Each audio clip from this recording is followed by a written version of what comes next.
جو لوگ اللہ پر ایمان لائیں، کہیں کہ ہمارا رب اللہ ہے، پھر اس پر جم جائیں، ان پر فرشتوں کا نزول ہوتا ہے، نہ کوئی غم کرو نہ خوف، خوشیاں مناؤ جنت کی جس کا تم سے وعدہ کیا گیا تھا۔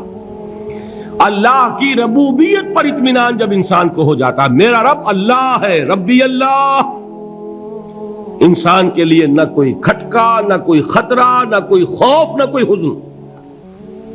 جو کچھ ہو رہا ہے کس کے اذن سے ہو رہا ہے؟ اللہ کے اذن سے۔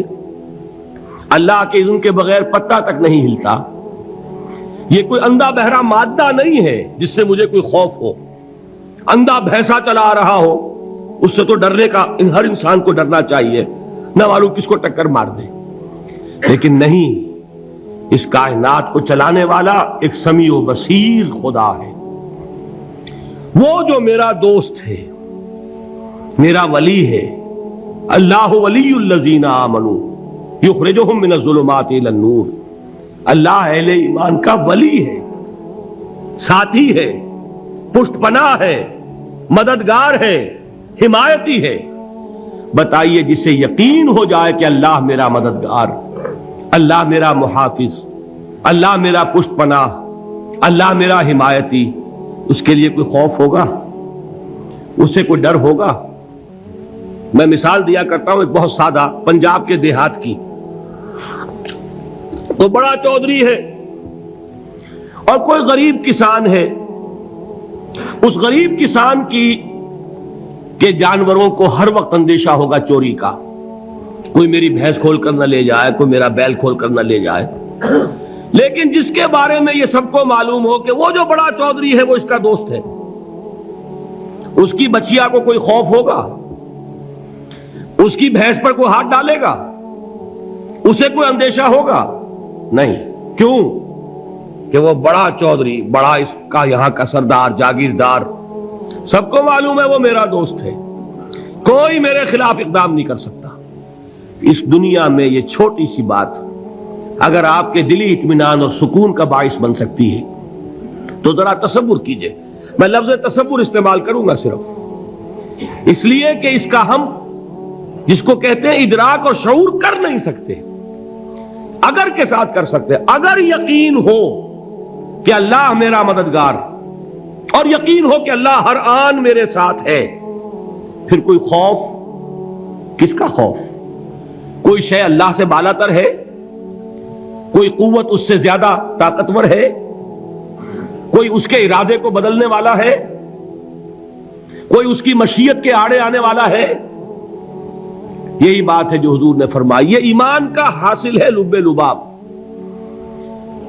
کہ دیکھو اچھی طرح اس بات کو ذہن نشین کر لو، اگر تمام انسان مل کر تمہیں کوئی نقصان پہنچانا چاہے نہیں پہنچا سکتے، مگر جو کچھ اللہ نے لکھ دیا ہو، اور تمام انسان مل کر تمہیں کوئی نفع پہنچانا چاہیں نہیں پہنچا سکتے، مگر وہ شے جو اللہ نے طے کر دی ہو۔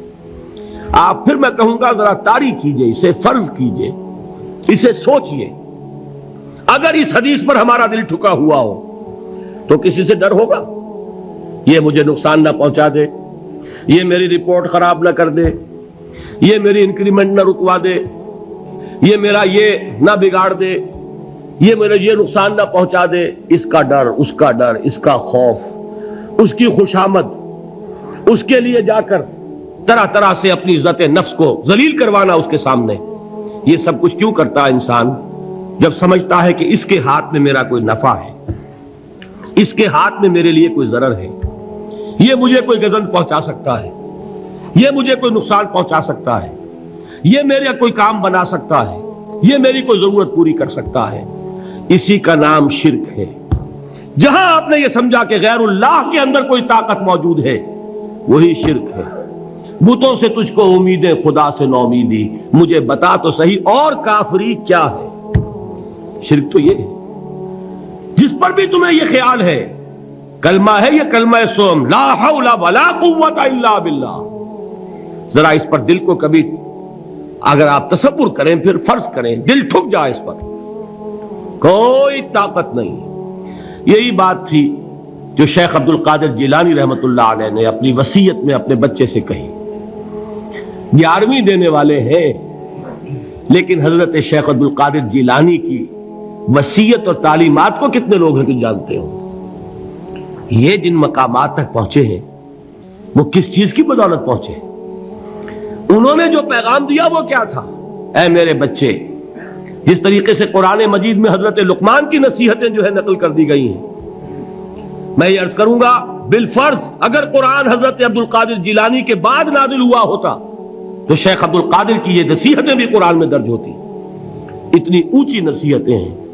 اے میرے بچے، اس حقیقت کو ذہن نشین کر لے، لا فاعل فی الحقیقت ولا مؤثر الا اللہ.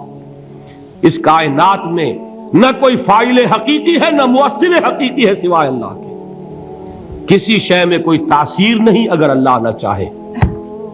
آگ جلا نہیں سکتی اگر اللہ نہ چاہے. پانی ڈبو نہیں سکتا اگر اللہ نہ چاہے. زہر ہلاک نہیں کر سکتا اگر اللہ نہ چاہے. کوئی چیز فائدہ نہیں پہنچا سکتی اگر اللہ نہ چاہے. تو در در پہ کیوں سر جھکاتے ہو؟ در در پر کیوں جبیں سائی کرتے ہو؟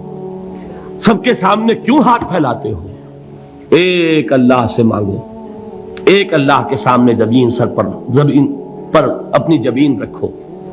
لا فاعل فی الحقیقت ولا مؤثر الا اللہ. نظر آتا ہے ہمیں کہ پانی پیاس بجھا دیتا ہے. پیاس بجھانے کی صلاحیت پانی میں نہیں ہے، اللہ کے اذن سے. کھانا بھوک مٹا دیتا ہے، بھوک مٹانے کی صلاحیت کھانے میں نہیں ہے، اذن رب میں ہے. دیکھیے یہی یقین تھا. حضرت موسیٰ علیہ السلام کا واقعہ یاد کیجئے. سامنے سمندر آ گیا ہے، قوم دیکھتی ہے پیچھے کہ گرد و غبار کا طوفان ہے. معلوم ہوا کہ فرعون اپنے لشکر سمیت آ گیا ہے. لشکر جب چلتا تھا تیز رفتاری کے ساتھ تو گرد و غبار کا جو طوفان اٹھتا تھا اس کا تصور کیجئے. اور لمحہ بلمحہ وہ قریب آ رہا ہے. پوری قوم نے کیا کہا؟ اے موسیٰ انا لمدرکون، اے موسیٰ ہم کو پکڑے گئے. قرآن مجید نے تو یہاں وہ باتیں نہیں لکھی ہیں، لیکن تورات میں یہ درج ہے کہ بنی اسرائیل جھگڑنے لگے، دست و گریبان ہو گئے موسیٰ کے ساتھ. موسیٰ ہمیں یہاں مروایا لا کر، اس سے تو ہم ہی بہتر تھے. وہاں کھانے کو ملتا تھا، زندگی تو تھی، بیگار ہم کر رہے تھے، موت تو نہیں تھی. اب جو کچھ ہوگا اس کا تصور کرو، جس طریقے سے ہمارے ٹکڑے اڑائے جائیں گے. تو لڑ رہے ہیں حضرت موسیٰ علیہ السلام سے. یہ تورات کی تفصیل ہے. قرآن میں صرف اتنا آیا ہے، پریشان ہو کر انہوں نے کہا انا لمدرکون، موسیٰ ہم تو پکڑے گئے. اس وقت موسیٰ کا جواب کیا ہے؟ کلا ان معی ربی سیہدین. نہیں، میرے ساتھ میرا رب ہے، وہ راستہ دے گا. بتائیے کہاں راستہ نظر آ رہا ہے؟ یہ ہے ایمان بالغیب. راستہ نظر نہ آئے تب اللہ پر یقین ایمان ہے. جیب میں پیسے ہوں اور تب دل کو اطمینان ہے تو ایمان کس پر ہوا؟ پیسے پر، اللہ پر نہیں. جب وسائل و ذرائع نہ ہو اور پھر یقین ہو کہ اللہ مسبب الاسباب ہے، وہ اسباب کا پابند نہیں ہے، وہ اسباب کا محتاج نہیں ہے، اسباب اس کے محتاج ہے. اگر یہ یقین ہے تو اللہ پر ایمان ہے. یہ نہیں ہے تو تمہارا ایمان اسباب پر ہے، وسائل پر ہے، ذرائع پر ہے، مادیات پر ہے، اللہ پر نہیں. اس وقت کہاں راستہ تھا؟ کوئی راستہ تھا؟ سمندر ہے اور ادھر سے لشکر آ گیا ہے. کلا ان معی ربی سیہدین. اب دیکھیے ایمان کہہ دینا آسان ہے، ہوا معکم اینما کنتم، جہاں کہیں بھی تم ہوتے ہو اللہ تمہارے ساتھ ہوتا ہے. لیکن اس کا یقین قائم ہو جائے تو زمین و آسمان کا فرق واقع ہو جائے. یہی بات ہوئی حضور کے ساتھ. غار ہے، چھپے ہوئے ہیں محمد الرسول اللہ اور آپ کے وہ یار غار ابو بکر صدیق رضی اللہ تعالی عنہ. اقبال نے حضرت ابو بکر کی شان میں چند اشعار کہے صرف، لیکن واقعہ یہ ہے کہ بھاری بھاری نظموں پر اور قصیدوں پر بھاری ہے. طویل ترین نظمیں اور قصیدے ہوں ان پر بھاری ہے. ہمت ابو بکر کی ہمت جو ہے کشت ملت را چو ابر، جیسے بارش سے کھیتی اپجتی ہے، ابو بکر کی ہمت اور عزیمت اس امت کو اسی طرح سینچنے والی ہے۔ ثانیے اسلام و غار و بدر و قبر، وہ دوسرے تھے اسلام میں، دوسرے پہلے کون تھے؟ انا اول المومنین، حضور فرماتے ہیں سب سے پہلا ایمان لانے والا میں، دوسرے ابو بکر۔ ویسے ہمارے ہاں یہ چلتا ہے اختلاف، حضرت علی پہلے ہیں کہ حضرت ابو بکر پہلے ہیں، لیکن اس میں بڑی خوبصورت تطبیق قائم کی ہے علماء نے، اور بہت صحیح ہے۔ چار کے بارے میں فیصلہ ہی مت کرو کہ کون پہلے ہے، ان کی ایک عجیب تقسیم کر دی ہے۔ آزاد مردوں میں، بالغ مردوں میں سب سے پہلے ابو بکر، بچوں میں سب سے پہلے علی، خواتین میں سب سے پہلے خدیجہ، اور غلاموں میں سب سے پہلے زید ابن حارثہ۔ بڑی پیاری تقسیم ہے، یہ چاروں ہی پہلے ہیں، ہر ایک کے لیے اولیت ہے۔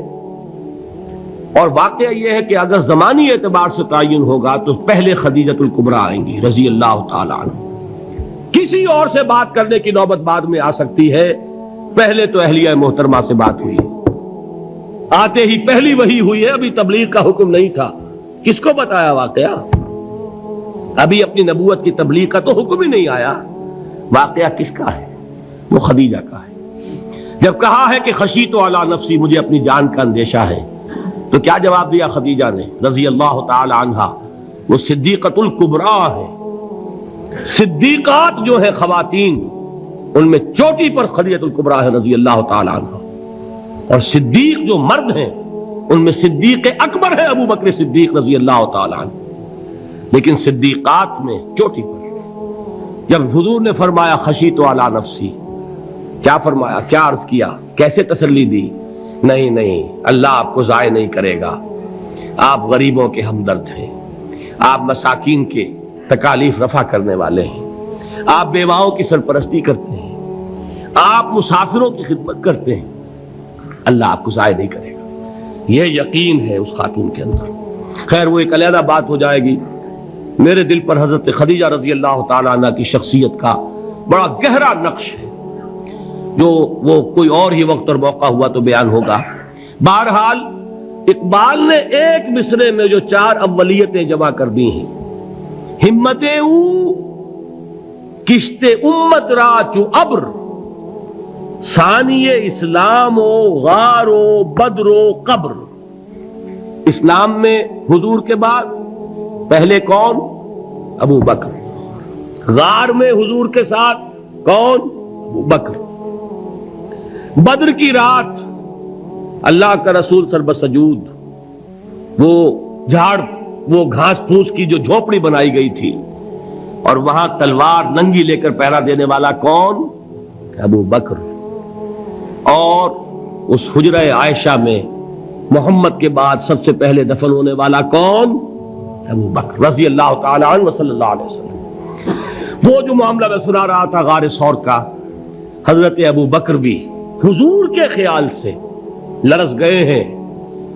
آپ کو یاد ہوگا کہ جا کر پہلے تمام جتنے سوراخ تھے انہیں بند کیا ہے، ایک سوراخ رہ گیا تھا جس کو بند کرنے کے لیے کوئی کپڑا نہیں تھا، وہاں اپنی ایڑی رکھی ہے، تب کہا ہے حضور سے تشریف لائیے، اور اپنے زانو پر حضور کو لٹایا ہے، اور وہاں کسی موذی جانور نے کاٹا ہے، حضور کی آنکھ لگ گئی تھی اس وقت، اس بل کے اندر جو بھی بچھو ہے کیا ہے واللہ عالم، اس نے کاٹا ہے، اس کی تکلیف کی وجہ سے ابو بکر کی آنکھوں سے آنسو ٹپک گئے، حضور کے چہرے مبارک پر پڑے ہیں، تو حضور جاگے ہیں، معاملہ کیا ہے؟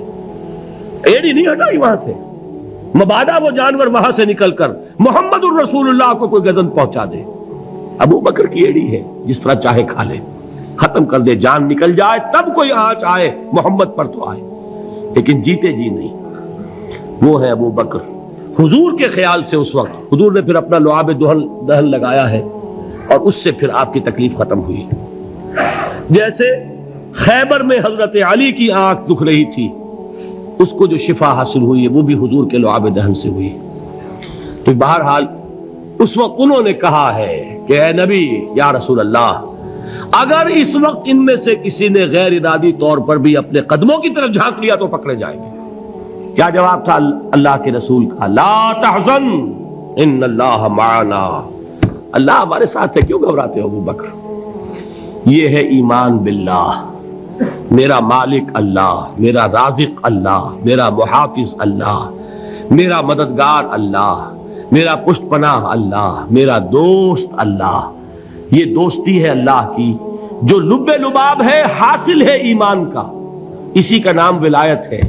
اولیاء اللہ کے سروں پر سینگ نہیں ہوتے، جس کے دل میں ایمان راسخ ہو چکا ہو وہی اللہ کا ولی ہے، جسے اللہ پر یقین ہو چکا ہے وہی اللہ کا ولی ہے، جسے یقین ہے اللہ میرے ساتھ ہے، میرا مددگار، میرا پشت پناہ، میرا ساتھی، میرا دوست، میرا محبوب، میرا محب۔ اللہ اہل ایمان سے محبت کرتا ہے۔ واللہ یحب الصادقین، ان اللہ یحب الذین یقاتلون فی سبیلہ صفا کانہم بنیان مرصوص۔ اللہ محبت کرنے والا، اہل ایمان محبوب، اور اہل ایمان محبت کرنے والے اللہ محبوب۔ والذین آمنوا اشد حبا للہ۔ آپ تصور کیجئے جسے یہ رشتہ ایمان یا رشتہ ولایت حاصل ہو جائے، الا ان اولیاء اللہ لا خوف علیہم ولا هم یحزنون، آگاہ ہو جاؤ، اللہ کے دوستوں کے لیے نہ کوئی خوف ہے نہ کوئی حزن ہے۔